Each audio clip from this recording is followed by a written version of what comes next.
अस्सलामु अलैकुम student, this is Mohammad Suleman, your aptitude teacher. तो स्टूडेंट्स, मैं आपको इस वीडियो के अंदर जो है कराची यूनिवर्सिटी के केमिस्ट्री के पास पेपर जो है सॉल्व करवाने वाला हूँ 2021 के। तो इस वीडियो के अंदर जो है हम लोग पार्ट 1 कवर करेंगे। इसके अंदर जो है मैं आपको 10 MCQs सॉल्व करवाऊंगा और रिमेनिंग 10 MCQs जो हम लोग पार्ट 2 के अंदर डिस्कस करेंगे। तो वीडियो को स्टार्ट करने से पहले आप तमाम बच्चे जो है हमारा फेसबुक ग्रुप ज्वाइन करें, जिसके अंदर जो है आपको कराची यूनिवर्सिटी के एडमिशन की तमाम अपडेट जो है मिलती रहेंगी।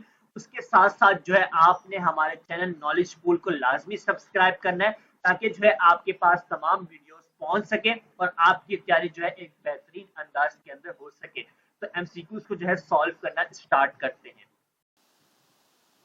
The formula wait express in gram of 1 mole of, आपको यहाँ पे ये चीज गिवन है, आपने जो है यहाँ पे फॉर्मूला वेट जो है फाइंड आउट करना है। ठीक है, यहाँ पे Mg आपके पास क्या है, मैग्नीशियम है, P आपके पास क्या है, फॉस्फोरस है, और O आपके पास क्या है, ऑक्सीजन है।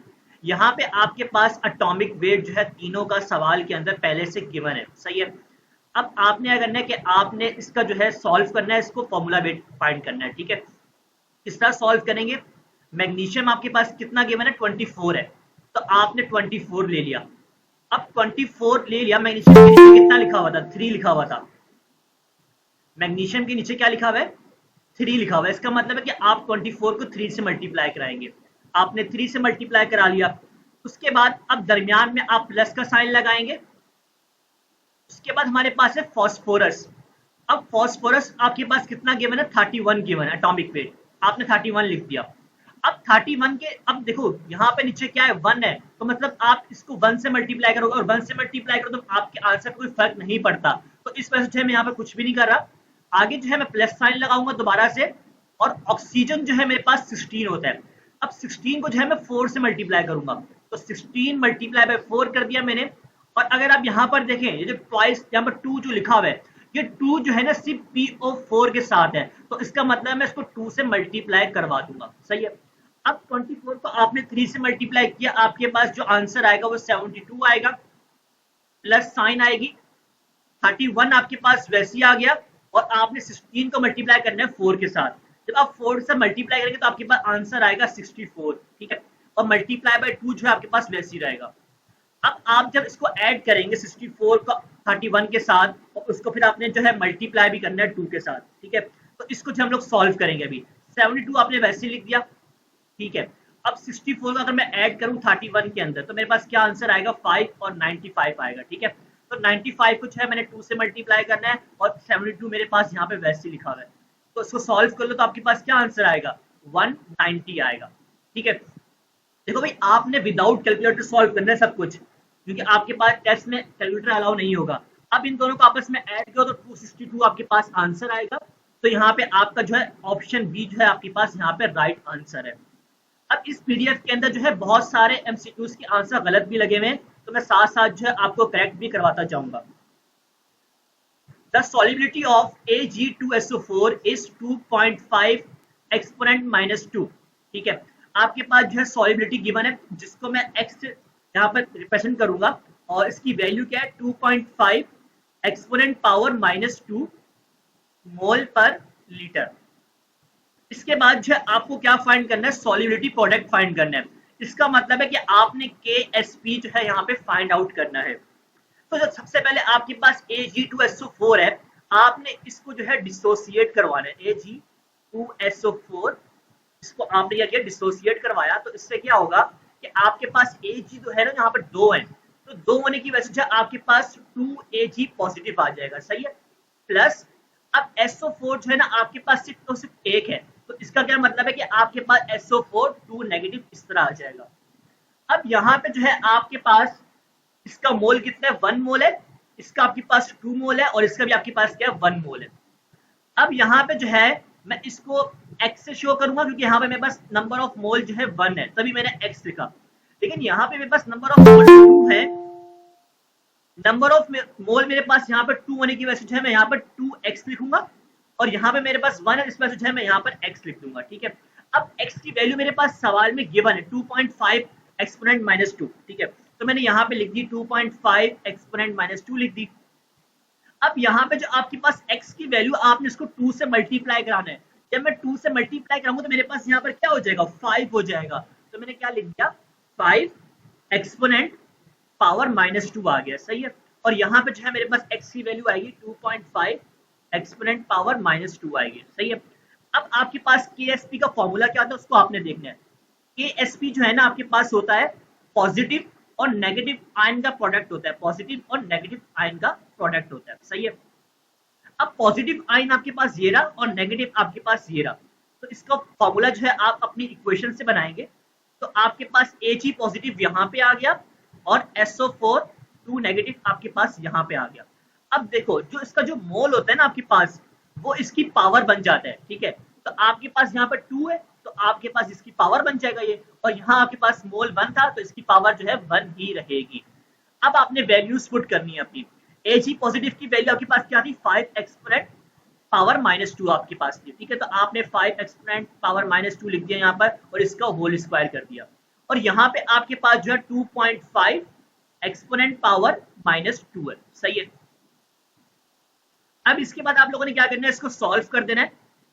5 का स्क्वायर क्या होता है, 25 होता है, तो आपने 25 लिख दिया। एक्सपोनेंट 10 पावर जो है -4 हो जाएगी, अब 2 से जो है मल्टीप्लाई होगी, सही है। इसके बाद जो है आपके पास यहाँ पे 2.5 एक्सपोनेंट पावर -2 वैसे आ गया। अब देखो एक्सपोनेंट को आपने साइड पे कर देना है और 25 को जो है आपने 2.5 से मल्टीप्लाई करना है। जब आप 25 को मल्टीप्लाई करोगे 2.5 के साथ तो आपके पास आंसर जाएगा वो 62.5 आएगा। तो आपने 62.5 जो है यहाँ पे लिख दिया। अब एक्सपोनेंट मेरे पास यहाँ पे -4 था और यहाँ पे मेरे पास जो है -2 था। अब आपने क्या करना है कि आपके पास यहाँ पे बेस सेम है तो आप इनकी पावर आपस में सॉल्व कर दो, तो आपके पास -6 हो जाएगा। अब यहाँ पे अपने ऑप्शंस देखो। अब यहाँ पे जो है आपके पास जो है 6.25 के ऑप्शन मौजूद है, एक ये रहा और एक आपके पास ये रहा। इसकी पावर जो है आपके पास -7 है और इसकी पावर आपके पास -5 है। इसका मतलब क्या है कि आपने अपने पॉइंट को शिफ्ट करना है। अगर आप अपने पॉइंट को एक दफा पीछे लेके आए तो इसका मतलब है कि आप अपनी पावर के अंदर जो है ना एक्सपोनेंट की जो पावर है उसमें एक जो है ऐड करेंगे, तो मैं -6 + 1 कर दूंगा, सही है। तो इससे मेरे पास क्या होगा, 6.25 एक्सपोनेंट पावर -5 आ जाएगा। तो यहाँ पे जो मेरा ऑप्शन सी जो है यहाँ पे राइट आंसर है, ठीक है।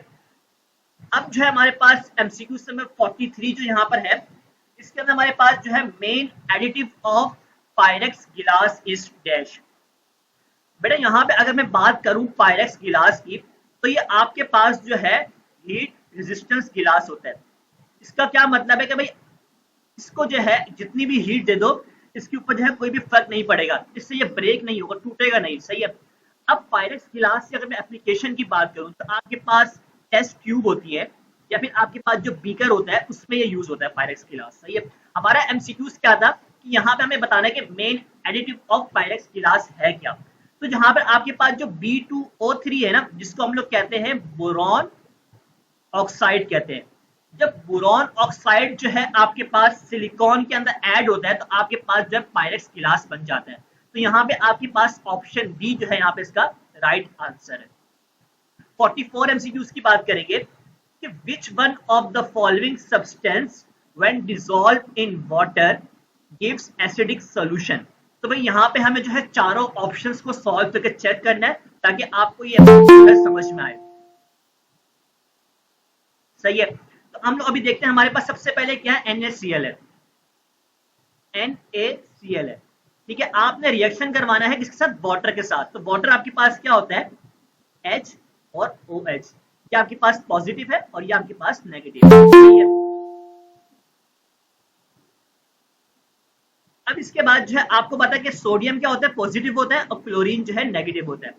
अब पॉजिटिव जो है नेगेटिव के साथ जाके रिएक्शन करेगा तो Na जो है आपके पास चला जाएगा OH के पास, तो क्या बन जाएगा, NaOH बन जाएगा और यहां से आपके पास जो है क्या बन जाएगा, NCl बन जाएगा, ठीक है। अब ये आपके पास आ चुके हैं। OH जो है आपको बताता है कि ये आपके पास बेस है और H आपको बताता है कि ये आपके पास एसिड है, सही है। अभी जो दोनों आपके पास बन के आए ना, ये आपके पास स्ट्रॉन्ग बेस और स्ट्रॉन्ग एसिड बन के आए। इसका मतलब क्या है, जब आपके पास स्ट्रॉन्ग बेस आ जाए और आपके पास स्ट्रॉन्ग एसिड आ जाए, इसका मतलब है कि आपके पास न्यूट्रल है। क्या है, न्यूट्रल सॉल्यूशन आपके पास। हमें तो सवाल में एसिडिक बताना था, यहाँ तो न्यूट्रल आ गया हमारे पास, तो इसका मतलब हमारा ए ऑप्शन जो है यहाँ पे गलत हो चुका है। आगे हमारे पास जो है Na2SO4 है, इसको जो है यहाँ पे सॉल्व कर लेते हैं। Na2SO4 का रिएक्शन करवाना है मैंने वाटर के साथ, ठीक है। जब मैं वाटर के साथ इसका रिएक्शन करवाऊंगा, Na आपके पास पॉजिटिव है, ये आपके पास जो है नेगेटिव होता है, ठीक है, तो ये आपके पास पॉजिटिव और ये नेगेटिव है। आपके पास यहाँ पर क्या बन जाएगा, NaOH बन जाएगा, सही है, और साथ में आपके पास क्या बनेगा, H2SO4 बनेगा। तो आपने H2SO4 यहाँ पे लिख दिया। अब यहाँ से जो आपके पास NaOH आया है, H2SO4 आया है, कि दोबारा से दोनों आपके पास स्ट्रॉन्ग एसिड और स्ट्रॉन्ग बेस आए हैं। इसका मतलब ये भी रिएक्शन आपके पास जो है न्यूट्रल है, तो आपके पास यहाँ पे भी बी ऑप्शन गलत है, ठीक है, यहाँ पे गलत, यहाँ पर आंसर लगे हुए हैं। अब सी ऑप्शन की बात करेंगे, NH4Cl। NH4Cl का जब आप रिएक्शन करवाएंगे वाटर के साथ, तो आपके पास क्या चीज बनेगी, यहाँ पे NH4 जो है पॉजिटिव है, क्लोरीन नेगेटिव है, यहाँ पॉजिटिव है और ये नेगेटिव है। अब NH4OH बनेगा आपके पास, प्लस आपके पास HCl बनेगा। अब यहाँ पे आपने गौर करना है कि NH4OH आपके पास बना है ना, ये आपके पास बना है वीक बेस बना है, लेकिन जो आपके पास HCl है ना, ये आपके पास स्ट्रॉन्ग एसिड है। अब आपके पास केस ऐसा आया कि एक वीक है और एक स्ट्रॉन्ग है, ठीक है। जब आपके पास एसिड स्ट्रॉन्ग होगा, इसका मतलब है कि आपके पास एसिडिक सोल्यूशन बनेगा। तो आपका ऑप्शन जो है यहाँ पे सी ऑप्शन इसका राइट आंसर है। अब देखो आपके जहन में सवाल आएगा, सर बेसिक कब बनेगा। बेसिक आपके पास तब बनेगा जब आपके पास स्ट्रॉन्ग बेस होगा और आपके पास जो है वीक एसिड होगा, तो उस केस के अंदर जो है आपके पास क्या बनेगा, बेसिक सोल्यूशन बनेगा। आगे हमारे पास जो लास्ट ऑप्शन है उसको हम लोग देख लेते हैं, CH3COONH4, सही, ये आपके पास पूरा नेगेटिव है, ये आपके पास पॉजिटिव है, हाइड्रोजन के साथ आपने रिएक्शन करवाना है इसका, तो आपके पास क्या बन के आएगा, एसिटिक एसिड बन के आएगा। एक आपके पास एसिटिक एसिड बन जाएगा और दूसरा आपके पास जो है NH4OH बन जाएगा। NH4OH मैंने यहाँ पे बताया कि आपके पास ये क्या होता है, वीक बेस होता है, और यहाँ आपके पास जो है ये भी आपके पास वीक एसिड होता है। अब इसका मतलब क्या, अगर आपके पास वीक एसिड और वीक बेस आ जाए, इसका मतलब है ये भी आपके पास क्या है, न्यूट्रल का केस है, ठीक है।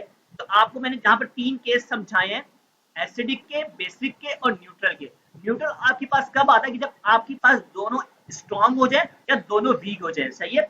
या जब आपके पास एक स्ट्रॉन्ग एसिड बनता है तो उसका मतलब है एसिडिक सोल्यूशन है। अगर आपके पास एक जो है वीक बेस जो आपका स्ट्रॉन्ग बन जाए, इसका मतलब है कि आपके पास बेसिक सोल्यूशन है। तो आपको अपना आंसर जो है ऑप्शन सी मिल चुका है। आगे हमारे पास जो यहाँ पर 45 MCQs है, elimination of small molecule takes place in dash. अगर यहाँ पे मैं अपने ऑप्शंस देखूं तो मेरे पास एडिशन पॉलीमराइजेशन का ऑप्शन है, कंडेंसेशन का ऑप्शन मौजूद है, और यहाँ पे मेरे पास सी ऑप्शन जो है वल्कनाइजेशन का है। तो यहाँ पे आपके लिए सबसे इंपॉर्टेंट है कि भाई आपको एडिशन और कंडेंसेशन पॉलीमराइजेशन का पता होना बहुत जरूरी है, सही है। तो मैं यहाँ पे आपको समझा दे रहा हूँ। अगर मैं बात करूँ, ये दोनों आपके पास जो टाइप्स है, एडिशन और कंडेंसेशन, ये आपके पास पॉलीमराइजेशन की टाइप है, सही है। एक मेरे पास एडिशन है और एक मेरे पास जो है कंडेंसेशन है, सही है। अब सबसे पहले समझते हैं कि पॉलीमराइजेशन क्या होता है आपके पास, कि अगर आपके पास एक स्मॉल चेन है, सही है, जिसको हम लोग कहते हैं मोनोमर्स कहते हैं, ठीक है, मोनोमर्स। जब ये आपके पास कन्वर्ट हो जाए पॉलीमर के अंदर, कन्वर्ट हो जाए पॉलीमर के अंदर, इसकी मैं आपको एग्जांपल दूंगा, और ये आपके पास लॉन्ग चेन कहलाता है। अगर आप तस्बीह की मिसाल लें, तस्बीह के अंदर आपके पास जो है ना एक दाना होता है, ठीक है। अब अगर आपके पास वो 100 दाने जब मिलते हैं तो आपके पास एक पूरी तस्बीह की एक बहुत बड़ी सी चेन बन जाती है। इसका क्या मतलब है कि आपने मोनोमर्स को लेके कन्वर्ट कर दिया पॉलीमर के अंदर, ये हमारे पास कहलाता है पॉलीमराइजेशन कहलाता है, ठीक है। इसकी एक जनरल इक्वेशन होती है, तो आपके पास क्या होती है, N/, और इसको आप यहाँ पे लिखेंगे पॉलीमराइजेशन, ऊपर लिखेंगे कि इसका ये प्रोसेस है, तो आपके पास क्या बन के आएगा, YN आएगा। अब YN यहाँ पे आपके पास पॉलीमर है, और N आपके पास जो है क्या शो कर रहा है, नंबर ऑफ मोनोमर्स को शो कर, नंबर ऑफ मोनोमर्स को। और यहाँ पे आपके पास जो Y स्मॉल में जो लिखा हुआ है नीचे, इसका सबस्क्रिप्ट जो लिखा हुआ है, उसको हम लोग कहते हैं सिर्फ मोनोमर्स कहेंगे, ठीक है। अब जैसे मैंने आपको तस्बीह की मिसाल दी थी, उसके ना दाना तो एक छोटा सा था जिसको हमने एक नाम दिया मोनोमर का, लेकिन वो दाने कितने थे, 100 थे, तो वो 100 क्या है, आपके पास नंबर ऑफ मोनोमर्स है, ठीक है। तो ये समझ में आ गया। अब हम लोग मूव करेंगे कि भाई एडिशन और कंडेंसेशन क्या होता है। इसकी मिसाल जो है मैं आपको देता हूं यहाँ पे। यहाँ पे जो है मैं इथीन का आपके पास स्ट्रक्चर बना के दिखाऊंगा आपको इथीन का, ठीक है। तो इथीन मेरे पास क्या होता है कि सी दो कार्बन होते हैं मेरे पास, उनके दरमियान जो है डबल बॉन्ड होते हैं, सही है। और यहाँ पे जो है मेरे पास हाइड्रोजन जैसे अटैच हुए हैं, सही है। ये मेरे पास है। अभी यहाँ पे जो एन है ना आपके पास, ये शो कर रहा है कि ये आपके पास क्या है, नंबर ऑफ मोनोमर्स है, और ये आपके पास क्या है, सिर्फ मोनोमर्स को शो कर रहा है। अब जो आपके पास प्रोडक्ट बनेगा, प्रोडक्ट क्या बनेगा उसको भी यहाँ पर देख लेते हैं। ये आपके पास कार्बन आएगा, इसको मैं समझा दूंगा आपको, एक दफा मैं लिख लूं यहाँ पर। ये जो है मेरे पास बन के आ गया, ठीक है। अब यहाँ पे जब आपके पास डबल बॉन्ड होता है ना, इसका मतलब क्या होता है, नीचे वाला आपके पास होता है सिग्मा बॉन्ड, और ऊपर जो है आपके पास क्या होता है, पाई बॉन्ड होता है, ठीक है। एडिशन रिएक्शन के अंदर जो है आपका बॉन्ड जो है ना ये ब्रेक हो जाता है, ठीक है। बॉन्ड क्या हो जाता है, ब्रेक हो जाता है। तो जब आपका बॉन्ड ब्रेक हुआ तो आपके पास यहाँ पे सिंगल बॉन्ड आ चुका है, सही है। अभी जो है यहाँ पे इसका जो आपके पास इथीन का फॉर्मूला था वो क्या था, C2H4 है। आपको पता है कि कार्बन के जो आखिरी वैलेंस इलेक्ट्रॉन होते हैं उसके अंदर उसके बाद जो है 4 इलेक्ट्रॉन होते हैं, ठीक है। उसको अपना ऑक्टेट कंप्लीट करने के लिए 4 इलेक्ट्रॉन की जरूरत होती है। इस वजह से जो है वो उसको हमारे पास जो है उसको 4 इलेक्ट्रॉन रिक्वायर्ड होते हैं अपना ऑक्टेट कंप्लीट करने के लिए। अब उसको एक जो है यहाँ से मिल रहा था और एक जो है यहाँ से मिल रहा था, और बाकी जो दो जो है इनने यहाँ से शेयर किए हुए थे, ठीक है। अब जब यहाँ पे बॉन्ड ब्रेक हो गया, इसका मतलब है कि एक तो यहाँ से मिल रहा है, एक यहाँ से मिल रहा है और एक यहाँ से है। अब जो आपके पास ये चीज शो कर रही है ना, ये सिंबल आपको बता रहा है कि ये चेन आपके पास लंबी चलती जा रही है। तो यहाँ से जो है इसको एक और मिलेगा, इसको जो है ऑक्टेट कंप्लीट हो जाएगा। तो कहने का मतलब कि ये आपके पास एडिशन रिएक्शन है। आपको एडिशन रिएक्शन जो है समझ में आ गया। अपने अगर मैं एमसीक्यू की तरफ जाऊं तो एमसीक्यूज में क्या बोला गया था कि एलिमिनेशन के बारे में बताना है। तो भाई एडिशन रिएक्शन के अंदर जो है आपके पास एलिमिनेशन नहीं होता, यहाँ पे जो है आपके पास क्या होता है, एडिशन होता है। अब जो हमें कंडेंसेशन को जो है यहाँ पर समझना है। कंडेंसेशन आपके पास क्या है उसको देख लेते हैं एक दफा। थोड़ा सा इसका व्यू बड़ा कर लूं, सही है। कंडेंसेशन रिएक्शन की अगर मैं आपको मिसाल दूं, आपके पास जो फिनॉल होता है, इसका मैं आपको बना के दिखा देता हूं। यहाँ ऊपर इसके पास OH होता है, सही है। जब उसका रिएक्शन जो है आप करवाएं फॉर्म एल्डिहाइड के साथ, तो फॉर्म एल्डिहाइड आपके पास यहाँ पर कुछ इस तरह से होता है कि आपके पास फॉर्म एल्डिहाइड है, सही है। उसके बाद दोबारा से जो है मैंने यहाँ पर एक और फिनॉल यहाँ पर ले लिया, ठीक है। ये मैं आपके पास जो है कंडेंसेशन रिएक्शन की जो है मैं आपको एग्जांपल देने चाह रहा हूँ, सही है। अब यहाँ पे जो है मेरे पास एलिमिनेशन होगा, किस चीज का होगा, वाटर का होगा। आपको अपना ऑप्शन समझ में आया कि आपके पास कंडेंसेशन जो है राइट आंसर है, लेकिन थोड़ा सा फिर भी आप समझ लें आपके पास ये होता क्या है, या आपके पास फिनॉल है या आपके पास फॉर्म एल्डिहाइड है, ठीक है। तो आप जब रिएक्शन करवाएंगे तो आपके पास जो प्रोडक्ट बन के आएगा उसमें आपके पास बेटिलाइट फॉर्म होगा, बेटिलाइट। अगर आपको याद हो केमिस्ट्री सेकंड ईयर की, तो उसके अंदर आप लोगों ने क्या होगा रिएक्शन। तो यहाँ पे हमारे पास फिनॉल आएगा, सही है। यहाँ पे ऊपर OH लगा हुआ है। अब जो हमारे पास यहाँ पर है ना, यहाँ पर CH2 आ जाता है, ठीक है। ये CH2 इस तरह आया, इसको मैं थोड़ा सा आपको एक्सप्लेन करूंगा यहाँ पर। और यहाँ मेरे पास OH है। अब देखो यहाँ पे हमारे पास जब कुछ नहीं होता उसका मतलब यहाँ पर हाइड्रोजन है, हम लोग शो नहीं करवाते। यहाँ भी मेरे पास क्या है, हाइड्रोजन है। यहाँ मेरे पास क्या है, हाइड्रोजन है। अब ये जो हाइड्रोजन आपके पास है, यहाँ पे हुआ क्या बेसिकली, जब ये दोनों फिनॉल आपस में मिले तो इसने जो है इस कार्बन के साथ रिएक्शन किया, तो हमारे पास यहाँ से CH2 बन गया, ठीक है। लेकिन हमारे पास यहाँ पर जो ये चीज है ना, ये हमारे पास बच जाएगी। ये हमारे पास क्या बच रहा है, H2O बच रहा है, और H2O जो हमारे पास यहाँ पर रह जाएगा, तो ये हमारे पास क्या हो रही है, एलिमिनेशन हो रही है। तो इस वजह से जो है हमारे पास यहाँ पर राइट आंसर क्या है, कंडेंसेशन पॉलीमराइजेशन हमारे पास राइट आंसर है। एक और आपके पास ऑप्शन था वल्कनाइजेशन का, इसके बारे में थोड़ा सा मैं आपको बता दूं। ये आपके पास क्या, ये भी आपके पास एडिशन ही होता है, लेकिन ये आपके पास जो है रबड़ की स्ट्रेंथ के लिए यूज करते हैं, रबड़ की स्ट्रेंथ के लिए, ठीक है। तो आपको अपने एमसीक्यूज का आंसर जो है मिल चुका है यहाँ पे। तो मेरे पास जो है यहाँ पे जो है बी ऑप्शन जो है यहाँ पे इसका राइट आंसर, और यहाँ पे आपके पास जो है बहुत सारे एमसीक्यूज का आंसर जो है गलत भी लगा हुआ है। आगे हमारे पास जो है 46 MCQs, wrought iron is dash, सही है। तो रॉट आयरन जो है ना, इसको हम लोग कहते हैं प्योर आयरन कहते हैं। आपको अपना ऑप्शन तो समझ में आया कि आपके पास राइट आंसर क्या है। तो थोड़ा सा इसको समझते हैं कि रॉट आयरन क्या चीज है। असल भाई आपके पास जब फर्नेस से आयरन निकलता है तो आपके पास होता है पिग आयरन होता है। जब आप पिग आयरन को रिफाइन करते हैं तो आपके पास क्या आता है, कास्ट आयरन आता है। उसके बाद अगर आप उसको और रिफाइन करेंगे तो आपके पास क्या आ जाएगा, रॉट आयरन आएगा, जो कि बिल्कुल ही प्योर फॉर्म होती है आयरन की। तो आपके पास ऑप्शन ए यहाँ पे राइट आंसर है।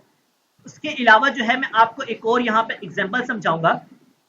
अगर पिग आयरन के अंदर हम कार्बन ऐड करें, उसके बाद निकल या क्रोमियम में से कोई भी एक चीज ऐड करें, तो हमारे पास ये रिएक्शन जो कहलाता है, इससे हमारे पास स्टील बनता है। तो हमारे पास स्टील कब बनेगा, जब पिग आयरन के अंदर आप कार्बन ऐड करेंगे, निकल या क्रोमियम में से कोई भी एक चीज ऐड करेंगे, तो स्टील हमारे पास क्या है, एक अलॉय होता है। तो मैंने यहाँ पे आपको थोड़ी सी इंफॉर्मेशन जो है एक्स्ट्रा दे दी है। आगे 47 एमसीक्यूज की बात करेंगे। Number of isomers of pentane. ठीक है बेटा, अब आपके पास जो आइसोमर्स होते हैं ना, इसको याद करने की एक ट्रिक भी है, और मैं आपको जो है दोनों तरीकों से समझा दूंगा कि आपने किस तरह जो है इसके आइसोमर्स कितने बनते हैं। सही है, तो पेंटेन के आइसोमर्स बनाने के लिए मैं आपको जो है नेक्स्ट स्लाइड पे लेके जाता हूं ताकि आपको आसानी से समझा सकूं मैं यहाँ पर। अब पेंटेन से आपको समझ में आया कि आपके पास ये एल्केन फैमिली से आया, एल्केन फैमिली से आया। ठीक है, अगर मैं एल्केन की जनरल फॉर्मूले की बात करूं तो मेरे पास होता है CnH2n+2 होता है। इसका मतलब मेरे पास यहाँ पर नंबर ऑफ कार्बन कितने, 5 है। जब मैंने 5 पुट किया तो मेरे पास क्या आएगा, C5 आ जाएगा, और यहाँ पे मेरे पास जो है H12 आ जाएगा। ठीक है, सबसे पहले आपको ये पता हो कि आइसोमर्स होते क्या है। आइसोमर्स का मतलब है कि आपके पास मॉलिक्यूलर फॉर्मूला सेम रहेगा, लेकिन उसका स्ट्रक्चर जो है ना वो डिफरेंट हो जाएगा। पेंटेन के अंदर आपके पास टोटल 3 आइसोमर्स बनते हैं, टोटल 3 आइसोमर्स। मैं आपको बना के भी दिखाऊंगा कि आपके पास किस तरह जो है 3 बनते हैं। सही है, अब सबसे पहले मैं अपना स्ट्रक्चर ड्रॉ करूं। यहाँ पे कार्बन है, फिर कार्बन है मेरे पास, यहाँ पे एक और कार्बन है, और यहाँ पे मेरे पास एक और कार्बन है। टोटल 5 कार्बन है, मैंने यहाँ पे ड्रॉ कर दिए। ठीक है, उसके अलावा जो है अब मैं यहाँ पर हाइड्रोजन अटैच कर देता हूँ इसके साथ। हाइड्रोजन, यहाँ भी हाइड्रोजन आ गया, यहाँ हाइड्रोजन, यहाँ भी हाइड्रोजन।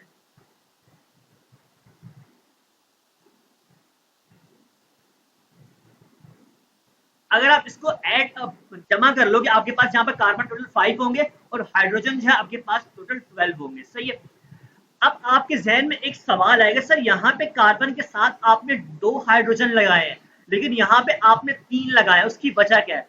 बेटा आपको पता है कि कार्बन के लास्ट जो आपके पास शेल होता है उसके अंदर आपके पास 4 इलेक्ट्रॉन होते हैं, तो आपको 4 कंप्लीट करने, इसको ऑक्टेट कंप्लीट करने के लिए। तो एक यहाँ से बन गया, एक यहाँ से मिल गया, और एक इसको यहाँ से मिल रहा है, और एक इसको यहाँ से मिल रहा है, तो इसके 4 कंप्लीट हो रहे हैं। लेकिन जब मैं लास्ट वाले की बात करूँ तो लास्ट में हमारे पास यहाँ से सिर्फ इसको 1 मिल रहा था, तो इस वजह से इसके साथ 3 हाइड्रोजन लगे ताकि इसका ऑक्टेट जो है कंप्लीट हो जाए। तो मेरे पास यहाँ पे एक आइसोमर जो है यहाँ पे बन चुका है, जो कि मेरे पास जो है सिंपल मेरे पास क्या है, पेंटेन है। इसको बहुत दफा इस तरह भी लिखते हैं, CH3, CH2, CH2 और CH2 और CH3, इसको आप इस तरह भी लिख सकते हैं। सही है, अब सेकंड हम लोग आइसोमर ड्रॉ करेंगे अपना। ठीक है, हमारे पास मॉलिक्यूलर, हमारे पास जो फॉर्मूला है वो तो सेम रहेगा। ठीक है, मॉलिक्यूलर फॉर्मूला जो है हमारे पास, लेकिन स्ट्रक्चर जो है हमारे पास चेंज हो जाएगा। स्ट्रक्चर में क्या चेंजिंग आएगी कि भाई अब मैं जो है ब्रांच लगा दूंगा आपके पास। वो किस तरह लगाऊंगा आपको समझाता हूँ। यहाँ मेरे पास CH3 है, CH है, CH2 है, और यहाँ मेरे पास CH3 है। यहाँ पे जो है मैंने एक ब्रांच लगा दी CH3 की। ठीक है, अगर आप इन सबको आपस में देखो तो आपके पास ये C5H12 बन के आएगा, H12 है यहाँ पर। ठीक है, H12 बन के आएगा। अब यहाँ पे देखो, आप बोलेंगे सर यहाँ पे आपने H2 क्यों नहीं लिखा, तो बात वहां पर वही आ जाएगी भी आपके पास कार्बन के अंदर 4 इलेक्ट्रॉन आपको चाहिए ऑक्टेट कंप्लीट करने के लिए। एक यहाँ से मिल रहा है, एक यहाँ से मिल रहा है, एक हाइड्रोजन से मिल गया, और एक यहाँ ब्रांच से मिल गया। ठीक है, अब ये आपके पास एक और आइसोमर्स जो है बन के आ गया है, जिसका नाम अगर मैं लिखना चाहूँ, नंबरिंग करेंगे पहले 1 2 3 4। देखो नंबरिंग वहां से करते हैं जहां से आपके पास ब्रांच नजदीक हो। ब्रांच यहाँ लगी हुई तो तभी नंबरिंग यहाँ से होगी, तो आपके पास जो नाम आएगा 2। अब 2 के ऊपर आपने जो है मिथाइल ब्रांच लगाई है, तो आप मिथाइल लिखेंगे। उसके बाद आपने जो है देखने के चेन के अंदर कार्बन कितने, 1 2 3 4, तो आप साथ में ब्यूटेन लिख देंगे। सही है, ये आपके पास जो है सेकंड आइसोमर जो है मैंने ड्रॉ करके दिखा दिया है।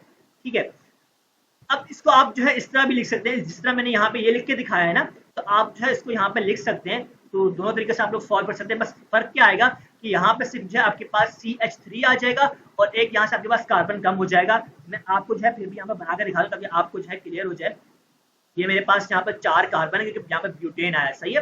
तो यहाँ पर जो है मैंने हाइड्रोजन अटैच कर दिए और यहाँ पर सेकंड वाले कार्बन में मैंने यहाँ पर एक मिथाइल ब्रांच लगाई थी और यहाँ मेरे पास एक हाइड्रोजन था, यहाँ मेरे पास 2 हाइड्रोजन थे और यहाँ जो है मेरे पास 3 हाइड्रोजन थे। अब बेटा इसका एक और नाम भी होता है, यहाँ पे अब आपको एक और चीज सीखने को मिल रही है, वो क्या है, आइसो और न्यू।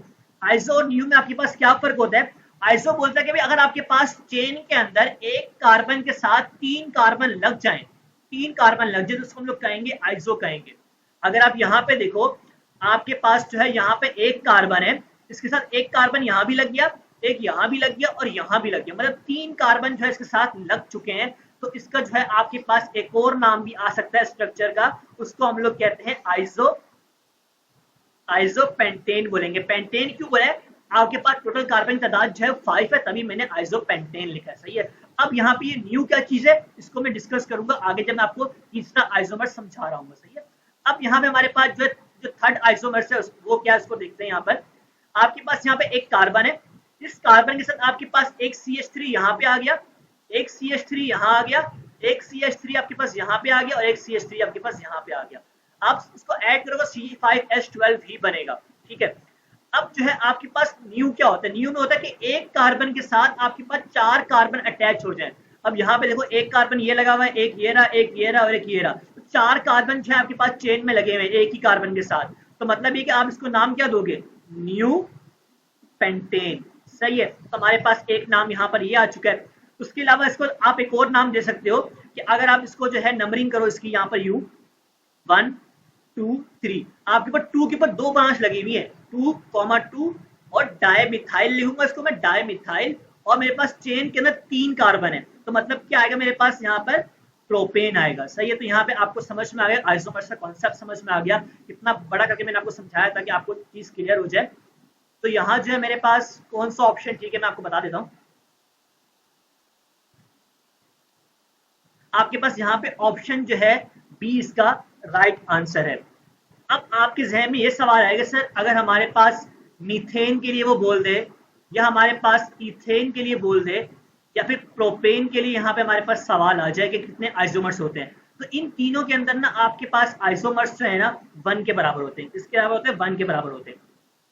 उसके बाद जो है हमारे पास यहाँ पे बचता है भाई, उसके बाद की जो सीरीज है हमारे पास ब्यूटेन होता है, उसके अलावा हमारे पास जो है यहाँ पर पेंटेन होता है, पेंटेन को तो हम लोगों ने देख लिया। पेंटेन के बाद जो है हमारे पास हेक्सेन आ जाएगा, फिर हमारे पास जो है यहाँ पर हेप्टेन आ जाएगा, ठीक है, और हमारे पास ऑक्टेन आ जाएगा। इतना काफी आपके लिए, ठीक है। तो अब आपने इनका किस तरह निकालना है कि भाई हम इतना लंबा सॉल्व करेंगे तो हमारा टाइम जाया हो जाएगा। तो एक फॉर्मूला आप लोगों ने अपने जहन में रखना है,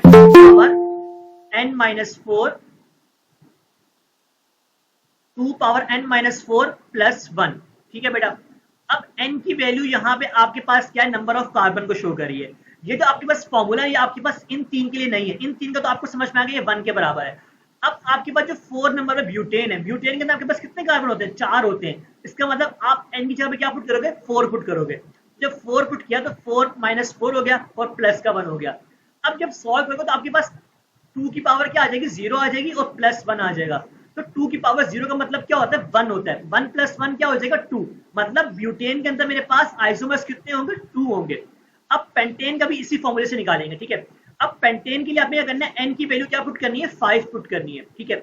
जब मैं 5 पुट करूंगा तो मेरे पास क्या होगा, 2⁵ - 4 + 1। सॉल्व करूंगा तो 2 की पावर 1 आएगी और प्लस 1 आएगा। सॉल्व करोगे तो आंसर क्या आ रहा है, 3 आ रहा है। तो हमारा भी तो 3 आया था, तो आपके पास पेंटेन का 3 आ गया। हेक्सेन के लिए आपने कार्बन n की वैल्यू जो है 6 पुट करनी है। हेप्टेन के लिए आपने जो है n की वैल्यू 7 पुट करके आप यहाँ पर जो है निकाल सकते हैं कि आइसोमर्स कितने बनेंगे। आपने खुद चेक करना है इसको। तो आपके पास जो है यहाँ पर हेक्सेन में 5 बनेंगे, हेप्टेन में आपके पास जो है 9 बनेंगे। ऑक्टेन के लिए फॉर्मूले में थोड़ी सी चेंजिंग करेंगे। फॉर्मूले में क्या चेंजिंग होगी कि आपके पास 2⁻n-4 सेम रहेगा, लेकिन प्लस के बाद आप लोग जो है 2 ऐड करेंगे, ठीक है, 1 नहीं 2 ऐड करेंगे ऑक्टेन के लिए। तो आपके पास जो आंसर आएगा वो 18 के बराबर आएगा। तो यहाँ पे जो है मैंने आपको आइसोमर्स जो है समझा दिए। अब जो है हमारे पास यहाँ पे आगे जो है हम लोगों ने फंक्शनल ग्रुप बताना है कार्बोक्सिलिक का, ठीक है, कार्बोक्सिलिक एसिड का।